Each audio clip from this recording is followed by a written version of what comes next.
Hello everyone, welcome to my channel time to study. Guys, आज मैं आपके लिए लेकर आई हूँ बीए सेकंड सेमेस्टर एजुकेशन के most important questions MCQ type. इस वीडियो में गाइस हम आज 50 क्वेश्चंस डिस्कस करेंगे और इसके पार्ट 2 में हम आगे के 50 क्वेश्चंस डिस्कस करेंगे। तो आज की वीडियो बहुत ही इंपॉर्टेंट होने वाली है, ख़ास तौर से बीए के सेकंड सेमेस्टर के स्टूडेंट्स के लिए। तो वीडियो बिल्कुल भी स्किप मत कीजिएगा, एक एक क्वेश्चंस आपके लिए बहुत इंपॉर्टेंट होने वाला है। ये पूरे क्वेश्चंस गाइस वैदिक काल से लिए गए हैं। मैंने सारे ये चित्रा का मॉडल पेपर है, सॉरी मॉडल है चित्रा का, उसके ये एमसीक्यूज़ हैं। ये वैदिक शिक्षा के जो चैप्टर है आपका वैदिक कालीन शिक्षा, उससे सारे 100 के 100 क्वेश्चंस लिए हुए हैं।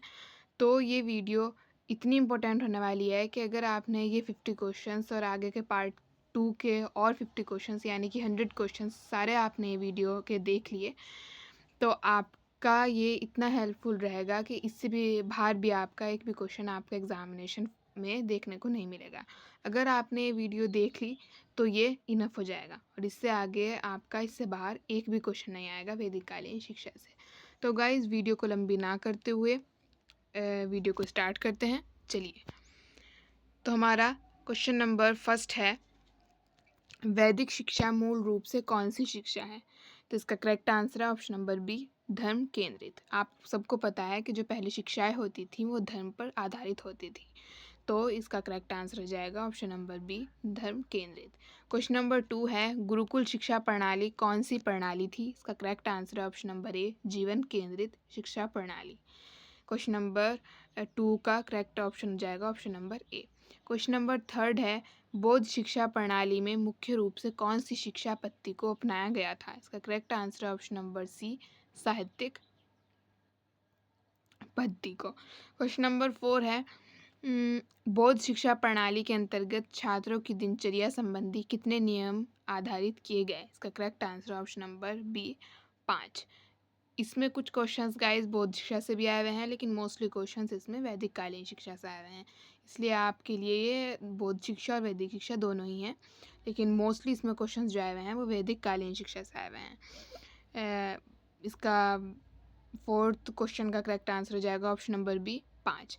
क्वेश्चन नंबर 5 है, ग्रह नक्षत्रों से संबंधित विषयों की शिक्षा दी जाती है? इसका करेक्ट आंसर है ऑप्शन नंबर डी, रात में। क्वेश्चन नंबर 6 है, हमारे देश में प्राचीन काल में शिक्षा का कौन सा रूप उपलब्ध था? इसका करेक्ट आंसर है ऑप्शन नंबर बी, सुव्यवस्थित। क्वेश्चन नंबर 7 है,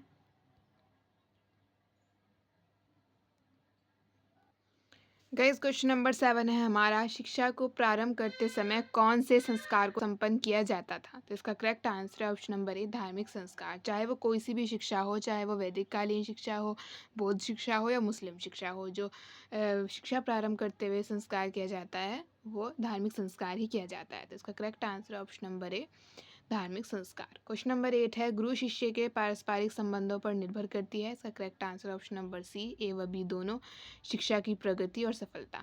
ये दोनों ही गुरु शिष्य के पारस्परिक संबंधों पर निर्भर करती है। अगर गुरु और शिष्य का संबंध अच्छा होगा तो जाहिर सी बात है कि शिक्षा की प्रक्रिया सुचारू रूप से चलेगी। क्वेश्चन नंबर 9 है, वैदिक काल में शिक्षा का माध्यम कौन सी भाषा थी? इसका correct answer option number C, Sanskrit भाषा। क्वेश्चन नंबर 10 है, नवधा शिक्षण विधि को सिखाया है? इसका correct answer option number B, वेदांतीय शिक्षा ने। क्वेश्चन नंबर 11 है, वैदिक काल में उच्च शिक्षा प्रदान की जाती थी? इसका correct answer option number C, gurukul में। क्वेश्चन नंबर 12, जिन गुरुकुलों में भाषा, साहित्य, धर्म, दर्शन एवं नीतिशास्त्र की शिक्षा, विशेष शिक्षा प्रदान की जाती थी, उन्हें कहा जाता था? इसका correct answer option number D, घटिका गुरुकुल। क्वेश्चन नंबर 13 है, वैदिक काल में 48 वर्ष तक शिक्षा प्राप्त करने वाले विद्यार्थी कहलाते थे? इसका correct answer option number B, आदित्य। Option number B is correct. Question number 14 है, उपनयन संस्कार की आयु निर्धारित थी? इसका correct answer option number A, 8 से 12 वर्ष के मध्य। क्वेश्चन नंबर 15, वेदों को श्रुति भी कहा जाता है क्योंकि? इसका ऑप्शन नंबर बी है करेक्ट हो जाएगा, वेद मंत्र सुनकर सीखे जाते हैं, इसलिए option number B is correct. Question number 16, ब्राह्मणीय शिक्षा का जन्म हुआ था? इसका correct answer option number A, वैदिक काल में। क्वेश्चन नंबर 17 है, वैदिक कालीन शिक्षा का प्रमुख केंद्र था? इसका correct answer option number D, Takshashila. Question number 18, वैदिक कालीन गुरुकुलों में शिक्षा सत्र शुरू होता था। इसका करेक्ट आंसर है ऑप्शन नंबर ए, श्रावण मास की पूर्णिमा से। इसका करेक्ट आंसर हो जाएगा ऑप्शन नंबर ए। क्वेश्चन नंबर 19 है, वैदिक काल में विभिन्न विषयों द्वारा प्राप्त ज्ञान का मूल्यांकन किया जाता था। इसका करेक्ट आंसर है ऑप्शन नंबर सी, तर्कशास्त्र की कसौटी पर। Option number C is correct. ये गाइस क्वेश्चन बहुत इंपॉर्टेंट है, इससे बाहर आपको कोई भी क्वेश्चन देखने को नहीं मिलेगा एग्जामिनेशन फॉर्म में, सॉरी एग्जामिनेशन क्वेश्चन पेपर पे। तो आप ये समझ लीजिए कि अगर आपने ये 100 क्वेश्चन अच्छे से लर्न कर लिए, अच्छे से समझ लिए, तो आपका आधा सिलेबस कंप्लीट हो जाएगा समझिए, क्योंकि मोस्टली क्वेश्चन एग्जामिनेशन में वैदिक काल से ही पूछे जाते हैं, इसलिए आप एक भी क्वेश्चन मिस मत कीजिएगा। चलते हैं आगे वीडियो की तरफ। क्वेश्चन नंबर 20 है हमारा, वैदिक काल में शिक्षा का मुख्य उद्देश्य था। इसका करेक्ट आंसर जाएगा option number B, sorry option number D is correct, आध्यात्मिक विकास। जो वैदिक काल में शिक्षा का उद्देश्य जो मेन था, बल्कि वैदिक काल क्या, मुस्लिम काल हुआ, बौद्ध काल हुआ, सभी में आध्यात्मिक शिक्षा पे ही बल दिया गया है, इसलिए इसका शिक्षा का मुख्य उद्देश्य था वैदिक काल की शिक्षा का ऑप्शन नंबर डी, आध्यात्मिक विकास। बच्चों का, बालकों का आध्यात्मिक विकास करना ही इस शिक्षा का मुख्य उद्देश्य था। ऑप्शन नंबर 21, प्राचीन वैदिक शिक्षा के पाठ्यक्रम में किन विषयों का समावेश था। इसका करेक्ट आंसर हो जाएगा ऑप्शन नंबर सी, ए और बी दोनों। केवल धार्मिक विषय, केवल सांसारिक विषय, इन दोनों विषयों का ही समावेश था पाठ्यक्रम में। Option number C is correct. Option number 22, प्राचीन वैदिक शिक्षा प्रणाली में शिक्षा का माध्यम कौन सी भाषा थी। इसका करेक्ट आंसर हो जाएगा option number D, Sanskrit. Question number 23, समावर्तन का अर्थ है। इसका करेक्ट आंसर हो जाएगा ऑप्शन नंबर ए, घर वापसी। क्वेश्चन नंबर 24, श्वेत केतु शब्द का उल्लेख प्राप्त होता है। इसका करेक्ट आंसर हो जाएगा ऑप्शन नंबर ए, छांदोग्य उपनिषदें। क्वेश्चन नंबर 25, प्राथमिक शिक्षा की प्रारंभिक आयु है। इसका करेक्ट आंसर हो जाएगा ऑप्शन नंबर ए, 5 वर्ष। प्राथमिक शिक्षा की जो प्रारंभिक आयु है वो है 5 वर्ष, इसलिए option number A is correct. Question number 26 है, परिषद में शिक्षकों की संख्या थी। इसका करेक्ट आंसर जाएगा ऑप्शन नंबर सी, 10। इसमें 10 शिक्षक होते थे। इसका करेक्ट आंसर ऑप्शन नंबर सी।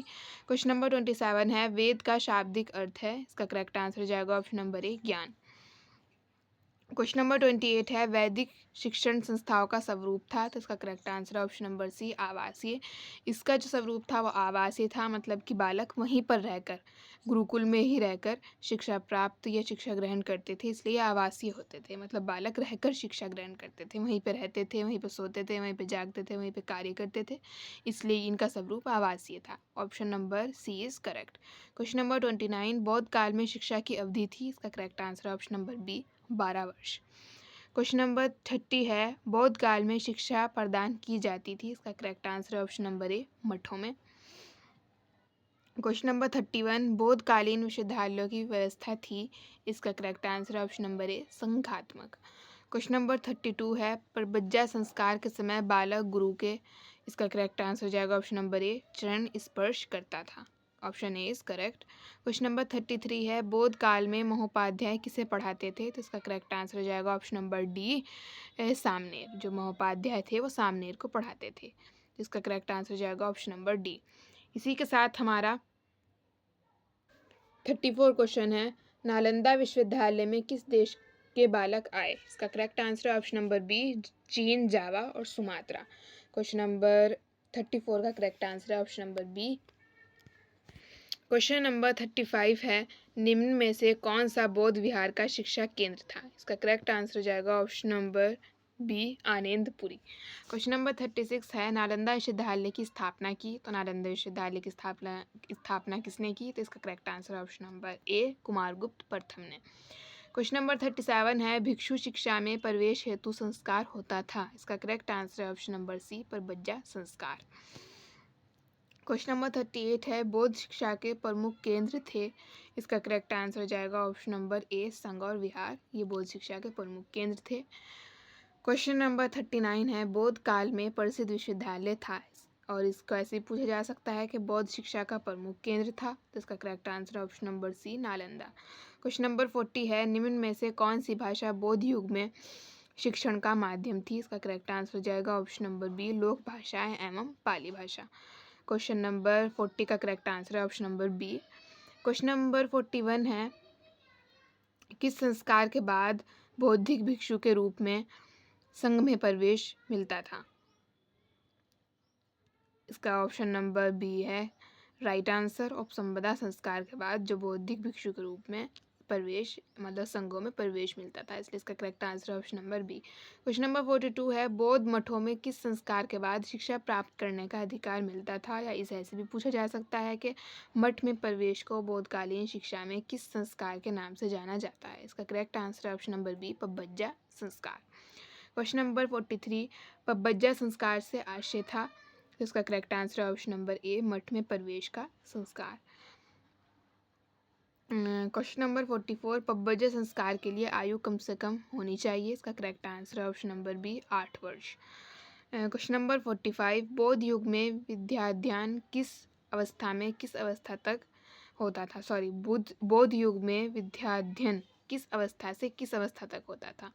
मतलब जो शिक्षा की प्रक्रिया थी वो किस वर्ष से किस वर्ष तक चलती थी? तो ये है इसका correct answer option number C 8 से 30 वर्ष की आयु तक। Option number C is correct. Question number 46 है हमारा बौद्धकालीन शिक्षा का प्रधान उद्देश्य था? बौद्धकालीन शिक्षा का प्रधान उद्देश्य क्या था? जीवन में निर्वाण की प्राप्ति। इसका करेक्ट आंसर है option number B. Question number 47 बौद्ध काल में विद्यार्थी को सिद्धिरस्तु नामक पाल पोथी के माध्यम से कितने अक्षरों का ज्ञान प्रदान किया जाता था? इसका correct answer option number C 49। सिद्धिरस्तु नामक बाल पोथी के 49 अक्षरों का ज्ञान प्रदान किया जाता था। इसका correct answer option number C. Question number 48 है प्राचीनतम विश्वविद्यालय था? इसका करेक्ट आंसर है ऑप्शन नंबर बी तक्षशिला विश्वविद्यालय। क्वेश्चन नंबर 49 प्राथमिक शिक्षा में वर्णमाला के ज्ञान हेतु कौन सी बाल पोथी पढ़ाई जाती थी? तो इसका करेक्ट आंसर है ऑप्शन नंबर ए सिद्धिरस्तु। क्वेश्चन नंबर 50 हमारा लास्ट क्वेश्चन है इस वीडियो का बौद्ध शिक्षा के प्रवर्तक थे? तो इसका करेक्ट आंसर ऑप्शन नंबर ए गौतम बुद्ध। तो इसी के साथ गाइस आज की वीडियो का करते हैं एंड इससे अगले पार्ट में हम आगे के 50 क्वेश्चन डिस्कस करेंगे। आज की वीडियो में हमने इसके 50 क्वेश्चन डिस्कस किए with answers. I hope guys कि आपको ये वीडियो हेल्पफुल लगी होगी। अगर ये आपको वीडियो हेल्पफुल लगे तो इसे अपने फ्रेंड के साथ भी शेयर कीजिए ताकि उनकी भी हेल्प हो सके। ये वीडियो गाइज़ बहुत ही इंपॉर्टेंट है बीए सेकंड सेमेस्टर के स्टूडेंट्स के लिए। तो गाइज़ अगली वीडियो का भी वेट कीजिएगा। वीडियो जल्दी आ जाएगी पार्ट 2 की, उसमें हम आगे के 50 क्वेश्चंस डिस्कस करेंगे। ये क्वेश्चंस भी बहुत इंपॉर्टेंट हैं और आगे के 50 क्वेश्चंस तो और भी ज़्यादा इंपॉर्टेंट होंगे। तो अगर गाइज़ आपने ये 50 क्वेश्चंस डिस्कस जो हमने आज किए हैं अच्छे से पढ़ लिए और समझ लिए और इससे आगे के जो हम क्वेश्चंस कराएंगे 50 क्वेश्चंस वो अगर आपने अच्छे से याद कर लिए लर्न कर लिए तो आपकी काफ़ी हेल्प रहेगी, क्योंकि वैदिक कालीन शिक्षा से बौद्ध कालीन शिक्षा से ज़्यादातर यही क्वेश्चंस पूछे जाते हैं, चाहे वो किसी वे में पूछे जाएँ। तो ये वीडियो बहुत हेल्पफुल रहेगी आप लोगों के लिए। तो गाइज़ आज की वीडियो में इतना ही। आज की वीडियो में हमने डिस्कस करे 50 क्वेश्चंस। मिलते हैं नेक्स्ट वीडियो में इसके पार्ट 2 के साथ, जिसमें हम करेंगे आगे के 50 क्वेश्चंस डिस्कस। मिलते हैं नेक्स्ट वीडियो में इसके पार्ट 2 के साथ। तब तक के लिए good bye. Thanks for watching.